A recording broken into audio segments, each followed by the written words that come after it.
We're now joined by the Belarusian opposition leader, Sviatlana Tsikhanouskaya. She is joining us from neighboring Lithuania, where she's in exile. Ms. Tsikhanouskaya, thank you so much for speaking to us here on Al Jazeera. Thank you for your time. You left Belarus on August 10th, the day after the election, saying you feared for your safety, the safety of your family. When do you plan on going back?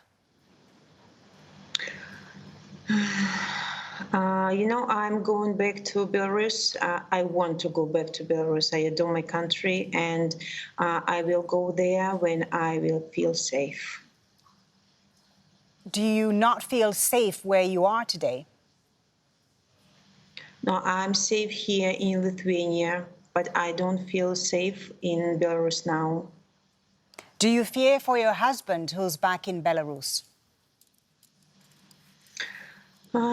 For sure, I do fear for my husband, the same as I'm worrying about all the Belarusian people who are there struggling for their rights. You say you will return once you feel safe. What sort of guarantees would you like from the Belarusian government? What would it take, basically, for you to return?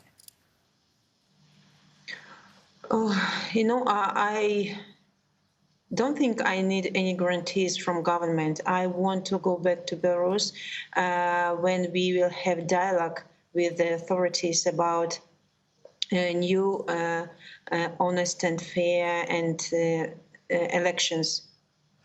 You're urging your supporters now to step up strike despite intimidation. I mean, you yourself fled Belarus because you didn't feel safe, as you've said. President Lukashenko right now shows no sign of backing down. Nearly 2 weeks after this election was held, he's even vowed to crush the unrest in the coming days. Are you not concerned that there could be more violence and more bloodshed if the movement continues? That violence that our authorities showed to Belarusian people, I consider to be the greatest mistake ever. And I call for authorities not to repeat this mistake, because our people, they will never forget and forgive this to our president. But what about your movement? What's your message to the people who are still taking to the streets, even if in smaller numbers? If the protests turn violent again, will you order them to stop? I can't order anything to the Russian people. It's only their own decision. Well, the protests and strikes have somewhat stalled in the last few days, as we've seen. President Lukashenko is digging in and showing no sign of going anywhere. Are you worried that the movement could fail? Belarusian people changed, and they will never accept old authorities, and they will never accept old president anymore. And sooner or later, he will have to step away. And it's better for everybody, it's better for country if it will happen in the shortest time. Are you prepared to return to Belarus if it means it will keep the momentum of these protests, if, it will mean that Lukashenko, as you say, could step down soon? Of course, I will come back to Belarus when the changes will happen.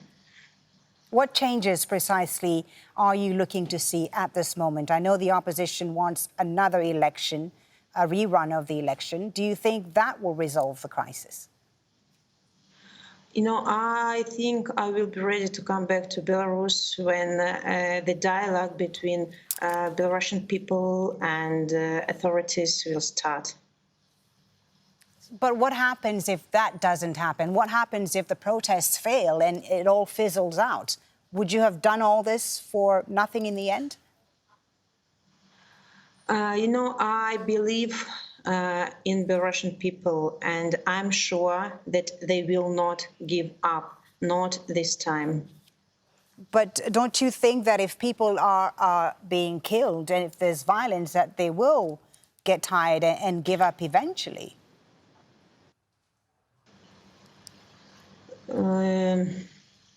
No, I'm sure that our people will not be able to forgive and forget what has already happened, and they will not be able to live with old authorities. So everything will change. Right. Well, many see you, Ms. Tsikhanouskaya, as a symbol of change for Belarus. You said yourself that you are an agent for change rather than a future president. If Lukashenko was to go, who would you want to see lead Belarus? It's only up to people who will be the next president, because in these new fair and transparent elections, any person can participate. So only our Belarusian people will solve who will be the leader of the country in next years. What kind of transitional process do you envision if President Lukashenko was to go? Would you repeat, please? What kind of a transition process do you see for Belarus if Lukashenko was to step down?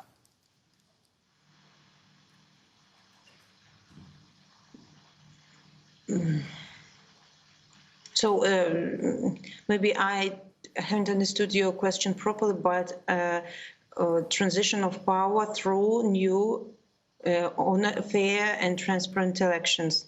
Okay. Well, Belarus today, like Ukraine, is now caught, it seems, in this rivalry between the West and Russia. I want to ask you first whether the Kremlin, the Russian government, has reached out to you at all in these last 2 weeks. No, I didn't have any conversation with the Russian leaders. If they were to reach out to you, what would be your message? What would you ask them for? I would ask them to respect the sovereignty of Belarus. Do you believe that Russia is the only reason why Lukashenko is in power still today?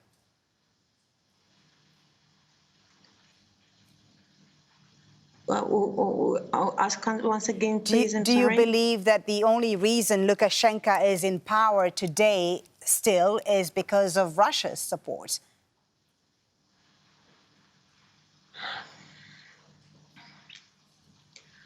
I don't think so. But what I know is that Belarusian people don't want this president anymore, and it's our people's will. And authorities this year has to listen and has to hear what Belarusian people want. Yeah, but you say Belarusian people don't want this president anymore, but Lukashenko has his supporters, as we've seen in the last few weeks with counter demonstrations, and they believe that it's his toughness that's kept the country stable. What do you say to them, and how do you bring them to your side?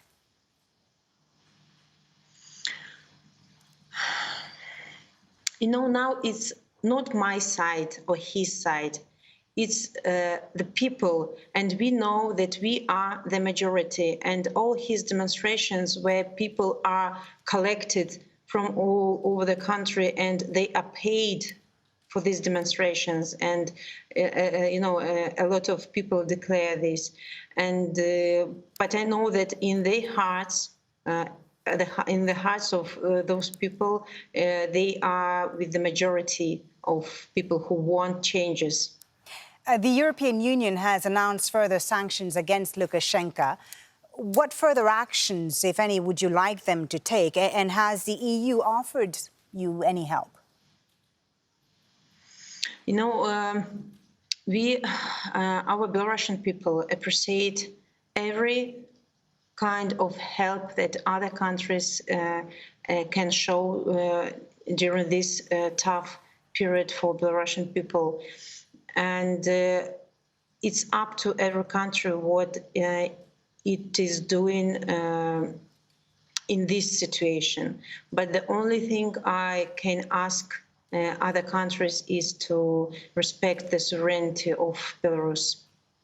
Well, thank you so much for talking to us. Thank you for telling us about the current situation in your situation. Sviatlana Tsikhanouskaya joining us there from Lithuania. Thank you very much for your time. We appreciate it. Thank you. Thank you. Have a nice day. Bye. Bye. Take care.